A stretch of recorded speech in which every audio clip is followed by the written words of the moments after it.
Have you ever considered that the life you are experiencing right now, like the day-to-day reality you are so incredibly sure of, might actually be a self-created simulation happening entirely in your own head? Man, that is the massive paradigm-shifting question at the center of what we are looking at today. It really is. Welcome to today's deep dive.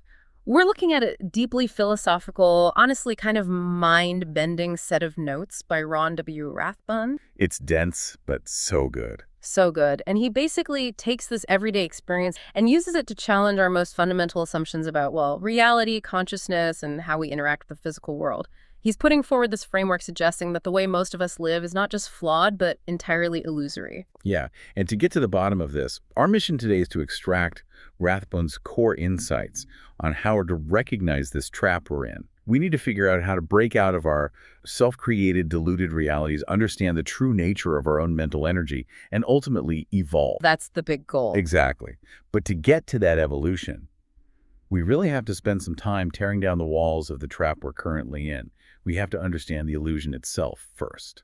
Okay, let's unpack this, because Rathbun starts by throwing down a massive gauntlet right out of the gate. He really does. He suggests that people tend to think whatever they know is the absolute objective truth. But his argument is that if we're actually being real with ourselves, we have to admit we understand very little about our own internal working. Right, our own minds are a mystery to us. Yeah, and because we have this massive internal blind spot, everything we learn about the outside world is inherently tainted. It's tainted by our own unexamined biases. It's like the observer effect applied to human psychology. I mean, think about it. If you travel to a new country and observe a culture vastly different from your own, you might confidently believe, like, oh, I understand how they live. You think you've got it all figured out. But your understanding is being forced through the filter of your own completely unmapped brain. If your internal lens is warped by your own self-created narratives, well, whatever you look at on the outside is going to be distorted. To ground this, there is an analogy in the text about a grocery store that I just cannot stop thinking about. Oh, the store analogy is so perfect. It really hits home. So think about going into a store that you have been to 100 times. Right now, as you're listening to this, you can vividly picture going inside your local supermarket. You see the sliding doors, you navigate the aisles in your mind, you know exactly where the dairy section is. But the question is, what is the actual difference between the physical act of going into the store and just the thought of it? And that simple thought experiment exposes a terrifying psychological reality. It really does. Because many people are physically coexisting, but they are entirely living inside their own self-created mental simulation. They wake up, they self-create a script of how their day is going to go, and then they just blindly play out that mental script. They're completely oblivious to the real of life that's happening around them. Because the brain is basically a prediction machine. It saves calories by simulating the grocery store rather than forcing you to process every single sensory detail anew. It's like walking through a beautiful, sprawling park, but you are just staring at a digital map of the park on your phone the whole time. Yeah, looking down at the screen. Right. You're checking off the landmarks, like, oh, there's the fountain. Yep, there's the big oak tree. And you actually think you are experiencing the park. But you aren't. No, you're missing the actual unpredictable reality of the environment. You are living in the map, not the territory. And when you live in the map long enough, you start to believe the map is all there is. You stop experiencing life as it unfolds and start experiencing only your expectations of life. Which is so limiting. It is. Which brings us to a massive structural question. If we are walking around trapped in these mental simulations, what exactly is the we that is doing the simulating? Like, what actually holds this whole internal structure together? Here's where it gets really interesting, because Rathbun takes a hard pivot here from psychology into something that sounds a lot like the physics and metaphysics of existence itself. He really goes deep here. He introduces the concept that all energy has energy fields, and that we as human beings are fundamentally beings of energy. And he draws a startling contrast between a human being and a rock. What keeps a rock together is the gravity. But what keeps a human being together, what provides our structural integrity, is consciousness. Wait, let me stop you right there. I need to push back on this a little, or at least demand a mechanism here. Are we talking literal physics? If my consciousness falters, Do I lose my gravitational pull and physically dissolve into a pile of dust? Because if we are crossing into literal energy fields, I need to know how that actually works without sounding like pure sci-fi. Fair point. What's fascinating here is how grounded this actually is through the lens of psychological and emotional structural integrity. He isn't talking about physical dissolution. Think about what happens when a person loses their grip on their own consciousness, their own sense of self. They fall apart. Their life crumples. Yeah. They literally lose their center of gravity. Rathbun points out a highly intriguing detail regarding this. He notes that gravity isn't just one monolithic thing. There is linear and nonlinear gravity. Nonlinear gravity, that implies the forces holding reality together aren't just rigid laws of physics like an apple falling from a tree. Exactly. Linear gravity is the physical world. Drop a rock, it falls. That is completely predictable.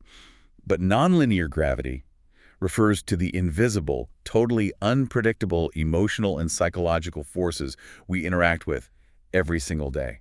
Like what? Well, have you ever walked into a room after two people just had a screaming match? You could cut the tension with a knife? Right. You can feel the weight in the air. That is an energetic field.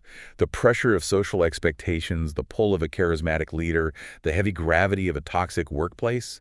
These are non-linear gravitational forces. That makes a lot of sense. And if your consciousness, which is your internal center of gravity, is weak, you just get pulled right into the orbit of other people's simulations. That is so profound. If consciousness is the gravity holding our energetic existence together, then understanding that consciousness isn't just some, fun weekend philosophy retreat. No, it's survival. It really is. It is the only way to effectively navigate those invisible forces without getting totally crushed by them. Rathbun's golden rule is that the only thing that brings understanding to us in our world is our understanding of ourself. But clearly, we aren't all walking around as perfectly glued together beings of pure understanding. Things go wrong. We lose our center of gravity, which begs the question, if consciousness holds us together, what disrupts it? According to the material, the ultimate disruptor is our stubborn, relentless desire to control a world we do not actually fully understand. The illusion of control, man. The text points out a really painful truth that I think everyone listening can immediately identify in their own lives. Oh, for sure. We all know people who have absolutely no idea where they are in life. They're driven by a deep feeling of, emptiness inside of them. Yeah, a void. And that void drives them to seek out people who seem to have a more fulfilled life, hoping to learn about deeper levels of existence. And it is a totally natural instinct to seek out teachers when we feel that emptiness. But Rathbun explains the exact mechanism of why this learning process usually stalls out. And it comes back to control. It comes back to the need for control. When people try to control what they believe is their world, they end up blocked by those very beliefs. You want to evolve, but you want to control exactly how that evolution happens, which actually prevents the evolution entirely. And this leads us to one of the most crucial concepts in Rathbun's notes.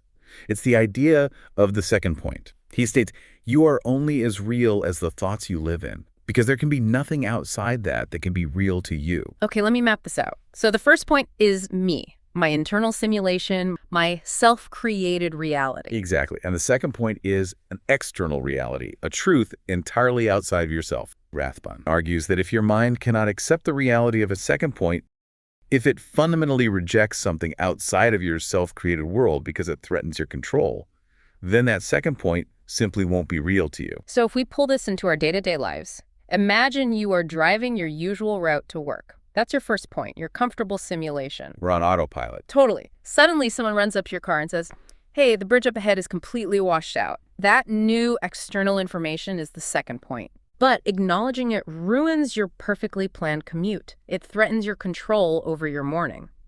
So you reject it.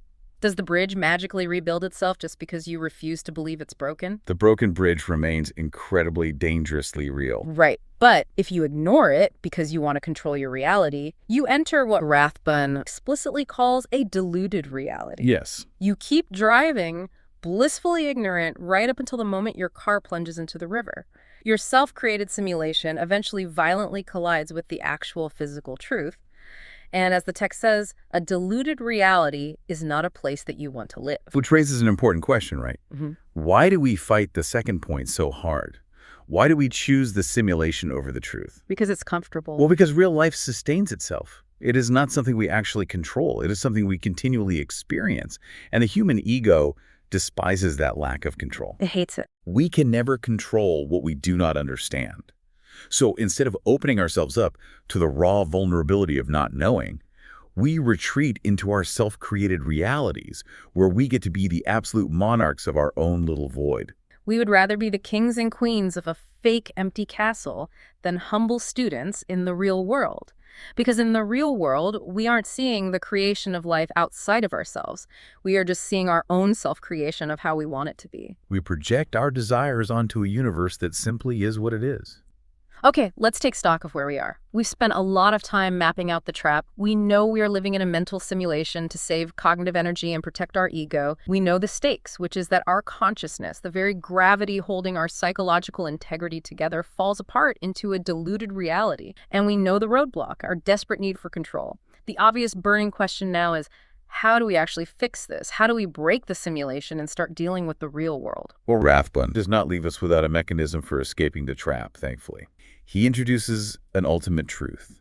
He says everyone is looking for a way to grow because anything that does not grow ceases to live. That makes sense. Stagnation is quite literally death to our energetic field. Mm. And the only way out of the simulation is not by looking further out into the physical world to try and control more things, but by looking within. He mentions a map in the text, right? A very specific map developed over 40 years of experience. And the most vital part about this map is that it already exists within you. It does. It's not a philosophy you have to adopt. It is a mechanism you just have to learn how to operate. And to read that internal map and to open people up to what they do not know without triggering their ego's need for control, Rathbun introduces a specific practice. And I want to make sure everyone listening catches this because this is the core practical tool of the entire document. He explicitly points to Kelee meditation.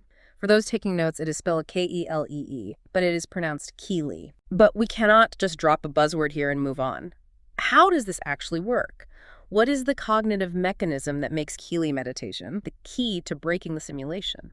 It works by directly addressing the mechanics of the trap we've been discussing. I mean, most of us spend our entire lives trapped in the surface level of our minds, the part of the brain that chatters, analyzes, and constantly tries to predict and control the first point. Kelee meditation is a mechanical process of shifting your awareness out of that superficial mental loop and dropping into a deeper state of understanding. So it isn't just sitting quietly and trying not to think. It is actively moving your center of gravity. Exactly.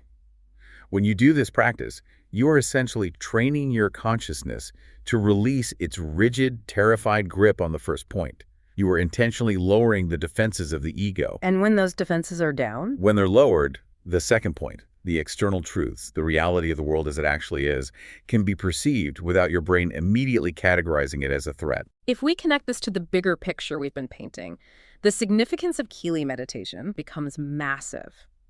Earlier, we discussed that we are fundamentally beings of energy, held together by the nonlinear gravity of our consciousness. Right. Rathbun brings that full circle here. He states that our energy is determined by the quality of what we allow into it. The quality of what we allow in, not just physical nutrients, but thoughts, perceptions, and external truths. If you are constantly allowing the static of your own unexamined simulation into your energy field, your structure weakens. But that supreme quality, the ultimate nutrient for our energetic field, is understanding. So understanding isn't just acquiring new facts from a book. It is the literal fuel that keeps our consciousness from collapsing. When you use a tool like Kelee meditation to stop trying to control your reality and instead open yourself up to understanding itself, that is when true evolution happens. Understanding is the essence of evolution. It is the mechanism that actually brings meaning to life, permanently replacing that void, that horrible feeling of emptiness we talked about earlier. It is the difference between surviving in a self-made digital map of a park and actually stepping out to feel the dirt under your feet and the unpredictable wind on your face.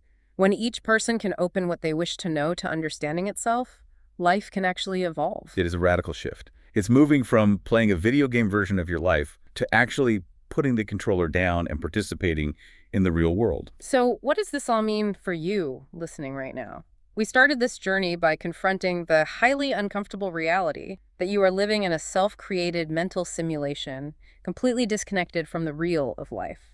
We mapped out how our consciousness acts as our personal nonlinear gravity, the vital psychological force holding our energetic beings together against the pressures of the world. We looked at the hard mechanics of how our ego's desperate desire for control creates diluted realities, forcing us to reject the second point because the truth threatens our comfortable narratives. And finally, we detailed the mechanism for letting go of that control and using Kelee meditation to detach from the surface mind, read our internal map, and allow genuine understanding to fuel our energetic field.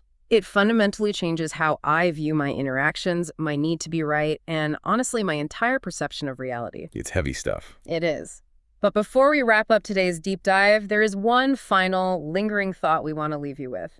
A consequence of everything we have discussed today that you are going to have to face the moment you take your headphones off. Yeah, Rathbun makes it exceptionally clear that our energy is determined by the quality of what we allow into it. He also makes it clear that the vast majority of people out there are operating deeply embedded in their own deluded, self-created realities. Therefore, as you walk through the physical world today, you have to ask yourself a very serious question about nonlinear gravity. When you interact with others, your coworkers, your friends, your family, are you unwittingly allowing their deluded realities to seep into your energy field? Oh man. If most people are projecting their own unexamined simulations onto the world and you are interacting with them daily, how much of your own internal simulation is actually yours? How much of what you believe about yourself, your limitations, and your reality is just inherited from the unexamined minds of the people around you? Are you navigating your own map, or are you just wandering blindly through a maze drawn by someone else's illusions? That is the exact kind of question that breaks the autopilot. Next time you find yourself staring blankly out the window, remember to check your center of gravity and ask yourself whose reality you are actually living in. Thank you so much for joining us on this deep dive. Keep questioning the map, keep challenging your need for control, and most importantly, keep exploring the territory within yourself. We'll see you next time.